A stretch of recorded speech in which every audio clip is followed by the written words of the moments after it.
I will take your first attack. You've activated my trigger. Gum Gum Fire Fist Pistol Red Hawk. Now that's a name. I've reduced your Super Kaido from a great dragon to a mere kitten. Gucci Gucci Goo. Can I get you a ball of yarn? Maybe I could even get you two.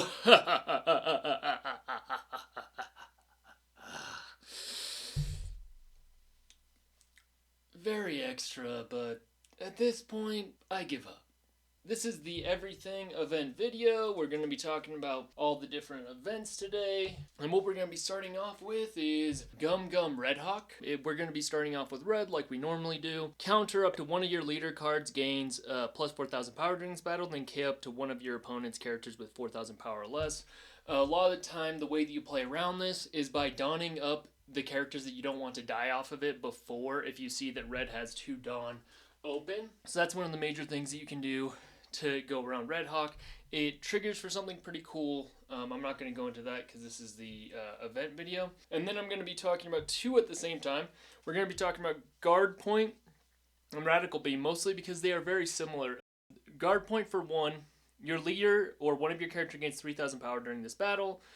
And then Frankie Radical Beam, your leader or one of your characters gains 2,000 power during this battle. If you have 2 or less life cards, that card gains an additional 2,000 power for a total of 4,000 power. So these 2 cards, some people say Radical Beam's better, some people say Guard Point's better. The major difference between them is if you want something where you're always going to see the same 3,000 power, you're going to want to be using something like Guard Point. If you don't care about that and you want to every once in a while see the 4,000 power, you're going to want to be Radical Beam. But it's more just a matter of like, do you want consistency or do you want a power boost later in the game? And that's kind of the reason why you would use one over the other. Then you have the Green Star Raffalissa.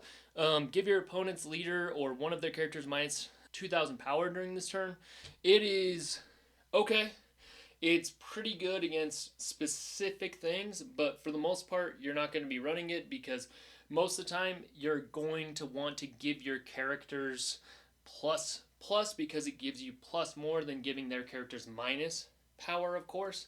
The nice thing about this is it's like decent tech against Hawkins because when he restands, he'll still have minus 2,000 power, which is nice tech. You're only playing against really one card at that point, so it's just not particularly used. And then we're going to move on to kind of more crowd control style events, because these are all your plus counter events. Okay, then you have Round Table. Round Table, give one of your opponents a character's minus 2,000 or minus 10,000 power during this turn. One of the nice things about Round Table is it can give things minus power. So if you were to Round Table an Otama, not that like you would want to do that, but if you were to, it would give the Otama minus 10,000 power, which would make it so that for them to even, if an Otama was to swing into an Otama, they would have to give it 10,000 or 11,000 power to save the Otama, which obviously that's not what you're going to be using it for, but it does work for a lot of other things that would be the target for it.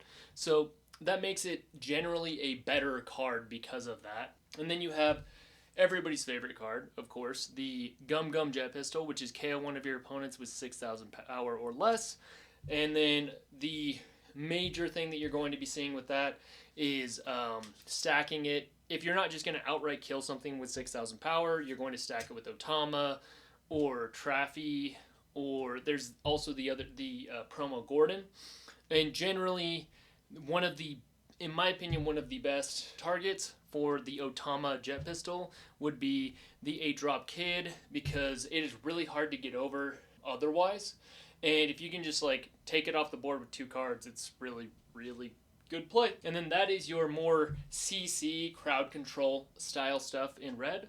And then you have I Smell Adventure, which Return all the cards in your hand to your deck and shuffle your deck, then draw cards equal to the number of cards returned to your deck. The good thing about this is you get to redraw cards, which can be nice. The issue is that you're going down a card to do so, which generally you're making a advantage play to have a selection, which if you want more of a selection that can be good, going down a card generally I don't suggest it because you want more cards, especially in red. There's 2 Years in Sabbaty, which it replaces itself. What it says is look up 5 cards from the top of your deck, reveal one Straw Hat Crew type character card, add it to your hand, then place the rest of the bottom of your deck in any order. So this is good. It also activates main effect on trigger. Super nice. You can be getting a Straw Hat off of it. The downside, it's only characters, so you can't be getting events like Jet Pistol or the other event that we're going to be talking about, which is Diablo Jambe, which Diablo Jambe is a closer. It makes it so that select one of your Straw Hat Crew type leader or character cards. Your opponent can activate blocker if that leader or character attacks during this turn. So really strong. It closes out games, and for the most part, so you have, this is your special events, these are your advantage or selection events, and then we have our crowd control events, and then we have our counter events. Okay, so that's how we're going to be doing this video. I'm going to be showing it like this so you can see the different types of events. Okay, so now we're going to be moving on to purple, okay? And we're going to be starting out with Thunder Bagya, which for 2 Dawn, up to one of your leader or character cards gains 4,000 power during this battle. Then if you have 2 or less life cards, add up to 1 Dawn from your card from your Dawn deck and rest it. So it ramps you, it gives you plus 2,000 power, and if you're at low life, it gives you more Dawn. So it's a pretty good card, and that's in the plus counter stuff. Where it gets weird is blue, but we'll get into that anyway. And then we have the Blast Breath. So Dawn -1. For one Dawn, your leader or one of your character gains 4,000 power during this battle. Really strong. Definitely great card because paying 1 for 4,000 power in a battle just feels really good. Then you have the Ultim Order. So Ultim Order 1, -2 Dawn. Up to one of your leader or character cards gains 2,000 power during this turn, then draw 1 card. So it replaces itself, which makes it really good. Going -2 Dawn can be a huge cost for that. And because it only gives plus 2,000 power and it minuses 2 Dawn, it's kind of complicated on whether or not I'd suggest someone use it. But I think it does have a place in the game, and if they ever made it so that only -1 Dawn to do that same effect, it would be a lot better, so that's a card that we should kind of keep our eye on, because new effect could make the power level go up greatly. So that's one of the nice things about that. Then we got Union Armada, which is from the new starter deck, the film, which is up to one of your film type leader or character cards for 2 Dawn, gains plus 4,000 power during this battle. If that card is a character, that card cannot be KO'd during this turn. So this is really strong. The downside is I think it only works on film types, and paying 2 to make it so your character can't be KO'd could be really strong. The only issue is if it only affects film types, then the scope of how it works is going to be a lot worse. So generally I think it's a good card, especially if you're going to be running a lot of the film cards. But for the most part, it's just whether or not you want to be running it in anything else, predicated on whether or not the character cannot be KO'd during this turn affects other stuff rather than just film cards. Because I'm not entirely clear on that, so if anyone wants to say in the comments what the rulings are on that, that's cool. Now we're going on to the kill effects. So we have the Brachio Bomber, which KO one of your opponent's characters with a cost of 6 or less, then add 1 Dawn from your Dawn deck and set it as active. This is a decent card. It's nice to KO a 6 cost. The downside of using this card is I'm going to go over all of the 6 costs that we have currently in the game, and most of them just aren't relatively played. So King played quite a bit. Fukuro Yukuju, he's played a little bit, not as much as Little Queen. You have the Traffy, you have Blue Traffy, which I don't see him played that much. I don't remember exactly what he does, but I'll be putting the card up, obviously, so that you guys can read what he does. You have Luffy, Rush Luffy, which is the 6 cost Rush Luffy, that's 7k power, and then if you put 2 Dawn on him, he gains Rush. You know, he's okay. I just don't like that he doesn't have counter. Then you have Yasop. He's ran a little bit. You're going to see more Ben Beckman. Kinemon, he's basically almost only running Kozuki Oden, and Kozuki Oden isn't a heavily played deck.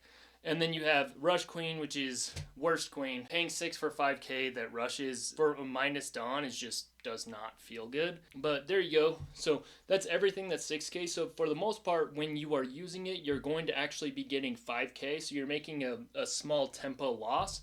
But you did put a card in your deck just to kill a 6 cost, which makes it a complicated question on whether or not you want to be running that over something else, because you do have things like Little Kaido that 4/9, he's a 10k body, minus his 5 Dawn, but he rushes and kills a 6 cost, which I just generally think is kind of a better swing, because you're getting a 2 for 1 versus just getting a 1 for 1. And generally with this, you're going to be taking at least a 1 cost tempo loss, where with this, you're going to be taking a bit more of a tempo loss, but you have a 10k body on the board, which is just a much better position to be in. And then you have the Lion's Threat Imperial Earthbind, minus 2 Dawn, KO up to one of your opponent's characters with a cost of 5 or less. So this, it costs 3, which is better, and there's a lot more 5k stuff. The issue is that while this doesn't cost any minus Dawn to kill the thing, this just ends up costing 3 and minus 2 Dawn to kill a thing, which generally going down 2 Dawn can be a huge loss, and it can be incredibly risky to play. Too much of that will end up making you lose games with purple because you're minusing too many things, right? We have the Sheep's Horn, 2 cost, minus 1 Dawn. Rest up to one of your characters with a cost of 6 or less. I don't see this played almost at all. I think it's decent. It's okay tech. I think it's something that you might, in very specific circumstances, it could come up. But I think for the most part, like, you have so many ways to actually just get rid of the thing that just resting something, especially when it's 2 to minus 1 Dawn, it's just hard to find a place for it in purple with so much power. You have Elephant's Machu for 4. You could, on main, KO one of your opponent's characters with a cost of 2 or less, then add 1 Dawn card from your Dawn deck and set it as active. So it adds Dawn, and then it KOs a 2 cost, so it generally is going to get rid of a blocker. So I think it's okay. The only thing that makes it not great is you have to pay 4 for it. This is something you want to see as a trigger. For the most part, when you're waiting, the only time that you want to play it is when it's a trigger.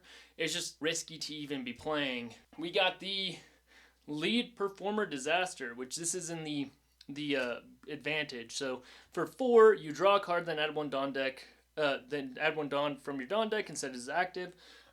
This is another one that you want to see triggered more because it activates its main effect. The only downside with this, I think if this was even a 3 cost, it would be infinitely better. But at 4 cost, you're taking a huge part of your turn just to draw a card and then to add 1 Dawn. It does set it as active, but I mean, there's things that do this that put a body on the board that don't draw a card, but I just prefer to do that generally. And then you have the Artificial Smile Devil Fruit, which I did an entire video on in the Trash Tuesday. So look at the top 5 cards of your deck, play up to 1 Smile character card with a cost of 3 or less, then place the rest at the bottom of your deck in any order. I think it could be better if they had blockers. Currently, none of the Smiles are blocker, so if you could just get like a chump blocker from this, it'd be a lot better, but generally in the current meta, it's just not great. It's getting a little bit better with OP02, but I don't think it's going to be amazing until they do something great to it. Now we're starting with the green, all right? And then we have Punk Gibson. Up to one of your leader or character cards gains plus 4,000 power during this battle, then rest up to one of your opponent's characters with cost of 4 or less. So great card because it gives you plus 4k for 2 cost, and then it also can get rid of a threat. So it either is going to change the way that your opponents play against you, or it's going to end up having them lose swings, because if they have, let's say, 2 Zoros on the field and you take the first, and then they swing with the Zoro, and then you punk Gibson, and then you tap their other Zoro, then they just ended up missing out on a swing, right? And you ended up protecting yourself. So it's just really strong card, definitely good. You have a Repel, which your leader or one of your characters gains plus 4,000 power during this battle, then set one of your Dawn as active. So it gives you Dawn. It's essentially for 1, but you have to keep 2 Dawn up, which makes it meh and mid. I think there is a place in which you could play this. It's a lot better with Odin, because you can use all your Dawn and then you can trash a card to minus it. But in general, I would just prefer to have like a Punk Gibson, because it's just better in almost every circumstance. And then you have Scalpel, which is for 1, your leader or one of your characters gains plus 2,000 power during this battle, then set one of your Dawn cards as active. So it's essentially free, quote unquote. The only issue is that you have to keep 1 Dawn open, and it only gives plus 2,000 power. So in general, you can only run so many events, and this just doesn't make the cut, especially given in this slot you're going to be using something like Paradise Waterfall, right? And Paradise Waterfall, which is your leader or one of your characters gains plus 2,000 power in this battle, then set one of your characters as active. So this stacks incredibly well with blockers, right? So you can take your Paradise Waterfall, and then you can block with Eustace Captain Kidd, restand him. You could block with Trafalgar Law, and then restand him. Or if you're going to be running the other Eustace Kidd, you could have him donned up so that they have to attack this kid. And at the end, if they're going to swing 8 to get a card out of your hand, and then they swing 8 to get a card out of your hand, and then they finally are about to don up something huge to finally take out Eustace Kidd, you can just, right when you see that they're about to do that, they have a bunch of Dawn open, you just Paradise Waterfall, set it as active, and then you just take the swing, and it's generally going to set you up in a better way. And then we have the I'm going to be King of the Pirates. Main, your leader gains 1,000 power for each of your characters during this turn. It's okay. I personally don't like it because most of the time, getting a plus 5,000 power on Kidd, which is going to be the most optimal play, because then he can swing twice, you're probably going to win off of him being 12 anyway. So it's just not enough of a tempo win.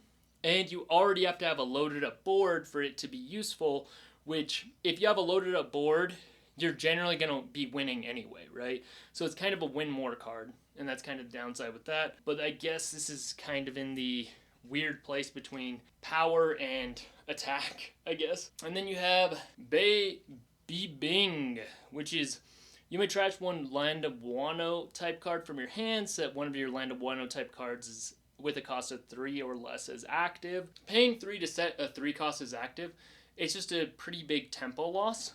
And you also have to trash a card, so you're going down a card just to reset something up. That's why I don't particularly like this card, but this, I guess, would be kind of more in the unique effects. And then you have You Can Be My Samurai, which on main you may rest 2 of your characters, draw 2 cards. It's mid because you don't want to be resting your characters because it makes it so they're vulnerable. You do get 2 cards, draw 2 cards off of it, which drawing 2 cards, very strong, good thing to do. But that's a huge cost just to draw 2 cards off of something, because they could just swing into your 2 rested characters the next turn, and then you lose 2 characters or draw 2 cards, which is a very bad interaction for the most part. And then you have Straw Sword. I think it's really good. You rest one of your opponent's characters. It's a closing card like Jambe, because you just rest one of their blockers, you swing in for game, and then you can win off of it. I think I personally run one of them because it comes up a lot of the time, and it's a very clutch card that's nice to have. We're going to go into Demon Face, which is K up to 2 of your opponent's rested characters with cost of 5 or less.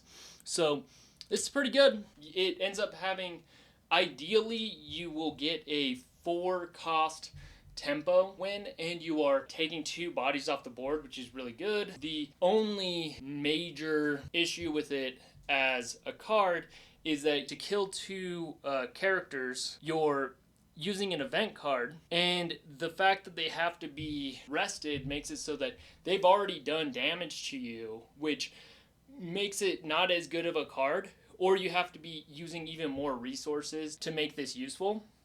So that's why I think it's pretty mid, but an effective 2-for-1 where you're possibly going to be getting a 4 Dawn tempo win is pretty good. And then we have, so I'm going to be starting off with a character here because of his ability, right? So we have Crocodile, which if you put 1 Dawn on him, he banishes. I'm not going to go into that, but anyway, if you put 1 Dawn on him, blue events in your hand cost -1. He's just good to have because he makes all of your events in blue less powerful, and he is a 7k, which makes it so that he's the magic number, and that he's going to be forcing your opponents to be either using blockers on him, or even if he just swings for the 8 so that you can get the -1 cost, they're going to have to get rid of 2 cards. And if they end, all it takes is a 2 Dawn investment to make it 9, so they have to be dropping an event or 3 cards to actually block effectively against him, which makes him just a good card. The issue is that he's 7 for that, but given all of his different abilities, he's definitely worth considering and amazing in Blurple Crocodile. Okay, so we have Overheat, which is up to 1 of your leader character cards gains 4,000 power during this battle, then return up to 1 active character with a cost of 3 or less to its owner's hand. So what's nice is you can bounce your stuff back, you can bounce their stuff back, so you can make a big tempo win with this card, and it gives plus 4,000 power, which is just good. I like it when stuff gives plus 4,000 power, that's for sure. And then you have Love Love Mellow. This is probably my favorite of the blue events, maybe my favorite event in the entire game, because for 2 Dawn, your leader or 1 of your characters gains 4,000 power during this battle, then draw 1 card if you have 3 or less cards in your hand. So this replaces itself, it gives you more options, and then it also protects you. So it's just super strong card, really good. And then this is where it starts to get weird. Or wait, 1 more and then it starts just to get weird, okay? So we have the Desert Spada. Up to 1 of your leader or character cards gains 2,000 power during this battle. Look at the top 3 cards from the top of your deck. Place them on the top or bottom in any order. So what's nice is you get to decide whether or not you want to put it on the top or bottom, which makes it so that if you got a bunch of things that you don't want, you can just bottom them all. And then if you got something that you wanted, you can make sure that you're getting the stuff that you need right at that moment, and that you're not making too big of losses, you know. So Desert Spotted, good card. It's especially good when you're doing it for free with Crocoboy. Okay, and then this is where the counters start to get interesting, because blue has some of the only counters that don't add any power. They just do interesting things. So we have the Crescent Cutlass. If your leader has the 7 Warlords of the Sea type, return 1 character with a cost of 5 or less to its owner's hand. So this, you're going to be bouncing back something that you don't want to be swinging at you. It's pretty good. It's mostly only going to be ran with Blurple Crocodile, but it is a decent card, and it's kind of more in the unique effects. I guess that's kind of more in the, I'd put that in the crowd control. It's crowd control. And so then we have this for 2, play up to 1 Baroque types card with a cost of 3 or less from your hand. So this is a tempo win because you're getting a 3 cost out of your hand. The only issue is that you have to be running Baroque works for it, which really lessens the scope of things that you can be putting out. But it is a decent card. I think it's anytime that you can play stuff for less, that's nice. And then you have the Thrustbed Cannon, which is for 2, return 1 character with a cost of 3 or less to the owner's hand. So a lot of time you're going to be, if you're going to be using this, you're going to be using this to bounce 1 of their cards that they haven't attacked with yet back to their hand. because then it forces them to either replay it or to not have a threat that's going to be swinging at you again. So this can come in clutch, and it's a pretty good card. The only issue is that, like, if they don't have any 3 costs, then it just kind of feels bad. So there you go. The thrust pad cannon, a little more removal in that. And then we're going to be talking about Sables, which is return 1 character with cost or 7 or less to the owner's hand, which this is a main effect. 4 to return something to somebody's hands, pretty okay. Generally, I would prefer like a Doflamingo for that. And that's mostly due to the fact that Doflamingo, it does cost 7, but you get a 7k body while also bouncing something. And of course, the best at bouncing something that's 7 is Mihawk, because that goes to the bottom of their deck, which makes it so that they just, it's out of there. You don't have to think about it anymore. So this also goes in the removal. And then we have the card advantage, which Baroque Works. Look at the top 5 cards from your deck, reveal up to 1 Baroque Works card other than Baroque Works, and add it to your hand, then place the rest of the bottom of your deck in any order. So that's nice. It gets you a card out of your deck. It replaces itself. The only issue is that you have to be running a Baroque Works character, which there's not a ton of those in blue yet. So it's really good in specifically like Blurple Crocodile, but it kind of is lackluster in a lot of other things, because Blurple Crocodile draws cards off of events, which makes him really strong, and you're going to be playing a lot more events with him because you're going to be drawing cards off of them. A lot of the Baroque Works style cards centered around events as well, but most people aren't playing a ton of events, and that's mostly due to the fact that the only thing that gets a huge amount of advantage off of it is Blurple Crocodile. Well, there is the everything event video. Thanks again for taking a look. I appreciate it, guys. I'm going to, of course, I have a little surprise. Or I guess at this point, it's just a tradition. I'm going to be opening one of the tournament packs that I got from playing games. So we're going to be checking this out. You guys are going to see at the same time I do what I got from this tournament pack, okay? So let's check this out.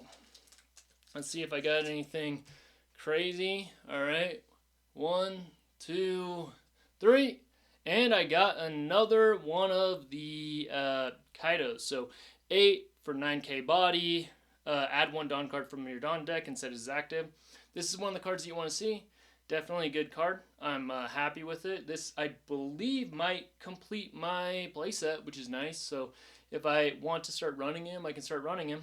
But anyway, thanks again. If you guys could like, I'd appreciate it. If you could subscribe, I'd also appreciate it. Be sure to have a wonderful rest of your day, and Jank out.